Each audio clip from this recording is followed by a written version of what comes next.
톰 홀랜드의 세 번째 스파이더맨 시리즈인 스파이더맨 노 웨이 홈이 도착했습니다. 세 편 모두 동일한 감독인 존 와츠 감독님이 연출을 맡으셨죠. 많은 분들도 마찬가지시겠지만 이 영화를 기대했던 가장 큰 이유 중 하나는 멀티버스 때문일 것입니다. 그러니까 평행 우주, 다중 우주라는 개념을 도입해서 지금껏 마블 스튜디오 스파이더맨 시리즈에서 활약했던 모든 피터 파커를 하나의 세계로 다 불러들이는 명분을 마련하죠. 소문만 무성했던 조합이 눈앞에서 벌어지게 되는 거죠. 비약을 좀 섞자면 저는 세 명의 피터 파커가 만나는 장면에서 어벤져스를 처음 스크린으로 만났을 때와 유사한 흥분감이 들더라고요. 어벤져스가 개봉했을 때 와, 저 히어로들을 한 영화에 다 모은단 말이야 라는 생각을 했었는데요. 당시에는 불가능할 것 같았거든요. 노웨이 홈의 스파이더맨의 만남도 그 정도로 압도적이었습니다. 심지어 빌런들까지도 동일한 배우들이 한데 모여 등장하니 더더욱 감흥이 배가 되는 거죠. 이러한 지점뿐만 아니라 스파이더맨 노웨이 홈은 외연의 만듦새도 정말 만족스러운 영화였습니다. 블록버스터 히어로물다운 시원한 액션을 아끼지 않고 마구 풀어줘서 행복했고요. 스파이더맨 시리즈 특유의 유머도 적재적소에 배치되어 있어서 말 그대로 볼거리, 들을거리가 가득한 연말에 어울리는 종합 선물 세트 같은 영화였습니다. 특히 저는 피터와 닥터 스트레인지가 거울 세계에서 벌이는 전투가 정말 인상 깊더라고요.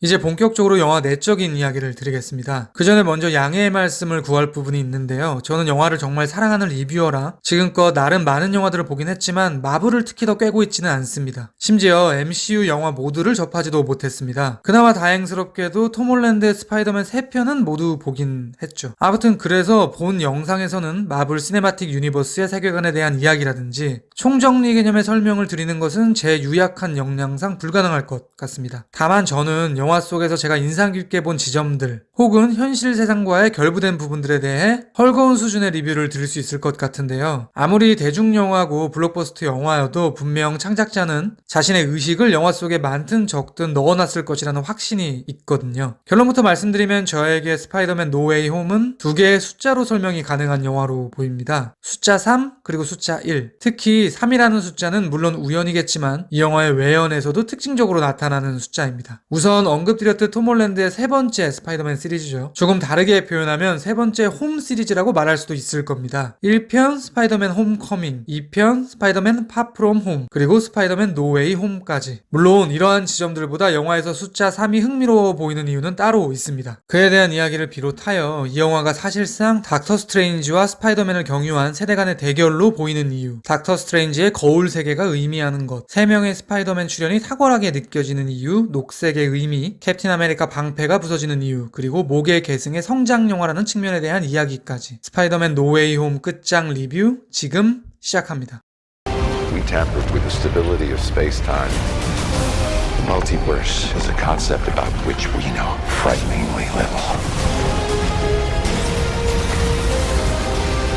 The problem is you. 스파이더맨 노 웨이 홈에서 숫자 3이 중요한 이유를 설명드리기 위해서는 영화 속에서 보이는 세대 간의 간극에 대한 이야기를 먼저 드려야 될 것 같습니다. 어떻게 보면 이 영화는 두 세대 간의 가치관이 부딪히는 영화라고 말할 수도 있을 것입니다. 닥터 스트레인지로 대표되는 기성 성인들이 축조한 세계와 스파이더맨으로 대표되는 지금 막 성인이라는 집단으로 유입된 이들이 만들어 나가려는 세계는 명징하게 대조가 되죠. 닥터 스트레인지는 이렇게 말합니다. 운명은 바꿀 수 없다. 죽어야 되는 사람은 죽어야만 한다. 악당은 교화시킬 수 없다. 심지어 그는 지나가는 말로 이런 이야기도 하죠. 내가 이래서 애를 갖지 않는다니까. 반면에 피터 파커는 잘못된 길로 빠진 이들을 바꿀 수 있고 도울 수 있다고 생각하는 사람입니다. 실제로 그는 그것을 이뤄내기까지 하죠. 그러니까 노 웨이 홈은 닥터 스트레인지의 가치관이 스파이더맨의 가치관에 패배하는 영화라고 말할 수도 있을 것 같습니다. 그런데 저에게 윗세대의 가치를 전복시키는 이러한 피터의 행위는 필수 불가결한 선택처럼 보이는 거예요. 왜냐하면 그것이 성장의 완성을 위한 과정처럼 느껴지기 때문입니다. 이 영화의 또 다른 관점은 미성년에서 성년으로 넘어가는 스파이더맨의 성장 영화라는 지점일 것입니다. 사실 톰 홀랜드의 3편의 스파이더맨 모두 피터 파커의 성장 영화라고 할 수 있겠죠. 제목만 봐도 그렇습니다. 홈커밍, 집으로 향하는 영화, 파 프롬 홈, 집으로부터 멀리 떨어지는 영화, 노 웨이 홈, 집으로 가는 길이 없다는 영화. 즉 이 세 편을 압축하면 집이라는 안락한 공간에서 보살핌을 받던 주인공이 집을 멀리 떠나본 경험을 하게 되고 비로소 독립하게 되다라고 말할 수 있을 것입니다. 그리고 이 과정 속에서 미성년은 성년이 되죠. 실제로 영화에서는 피터와 친구들이 대학에 진학해 다른 도시 생활을 꿈꾸는 것으로 묘사되기도 합니다. 결국 성인이 된다는 것은 더 이상 어른들의 규칙을 맹목적으로 따르는 것이 아니라 본인들의 주관대로 행동하고 때로는 잘못된 규칙을 바로잡기도 해야 한다는 뜻일 겁니다. 영화에서 피터와 친구들이 행하는 일련의 행위들과 결정들이 바로 그 어른으로서의 모습인 거예요. 스파이더맨 노웨이 홈에서 묘사되는 기성세대가 만들어 놓은 세상은 이분법의 세상입니다. 영화 초반 피터가 스파이더맨이라는 사실이 전 세계에 공개되자 세상은 둘로 나눠지죠. 스파이더맨 지지파와 스파이더맨이 미스테리오를 죽인 살인마라고 이야기하는 반대파. 정체가 공개된 다음날 등교를 했을 때 학교의 선생님들 역시 극단적인 찬양파와 극단적인 반대파로 분리가 되어 있습니다. 이런 이분법의 세상은 사실상 동시대의 많은 예술가들이 유사하게 느끼고 있는 영화 바깥의 세상이기도 할 것입니다. 예를 들어 아담 맥케이도 근작 돈 룩업에서 저스트 룩업파와 돈 룩업파로 이분화되는 세상을 묘사했죠. 심지어 저에게는 닥터 스트레인지의 거울 세계도 이분화의 세계에 대한 상징으로 보이는 거예요. 그 세계에는 나 그리고 나의 거울상만이 존재하는 대칭의 세계이니까요. 그 세계를 피터가 수학으로 돌파하는 것도 말씀드린 맥락에서 보면 의미심장해 보이는 거죠. 이러한 어른들의 일하는 세계를 변화시키기 위해 다음 세대의 예비 성인들은 3이라는 대안을 제시합니다. 스파이더맨인 것이 밝혀진 후 주변에 사람들이 몰리니까 이들은 일종의 아지트인 학교 옥상으로 향합니다. 그곳에서 피터와 MJ가 키스를 하려는 순간 네드가 불쑥 개입하죠. 그리고 그들은 셋이 손을 모으며 파이팅을 다집니다. 이가 3이 되는 순간이죠. 숫자 3이라 함은 결국 정반합을 떠오르게 하기도 하며 찬성과 반대, 이쪽과 저쪽파의 절충을 의미할 것입니다. 그러니까 이들은 1 아니면 0을 선택할 수밖에 없는 어른들의 세계에서 3이라는 대안을 제시함으로써 새로운 세상의 포문을 열려는 것처럼 보이는 거죠. 피터가 빌런들을 치유하는 행위가 바로 그 대표적인 행동인 거고요. 한 발 더 밀고 나가 저는 스파이더맨 노웨이 홈에서 사건을 종결짓는 방식이 3명의 스파이더맨에 의해 이루어진다는 지점 또한 물론 우연일 가능성이 크지만 3이라는 이 영화의 절충의 세계관과 맞닿아 있는 것처럼 보이더라고요. 그런 관점에서 보면 멀티버스를 통해 모든 스파이더맨이 힘을 합치는 설정을 홈커밍이나 파프롬 홈이 아닌 노웨이 홈에서 했다는 것은 주제와 결부된다는 점에서 매우 탁월한 선택으로 보이기도 하는 거죠.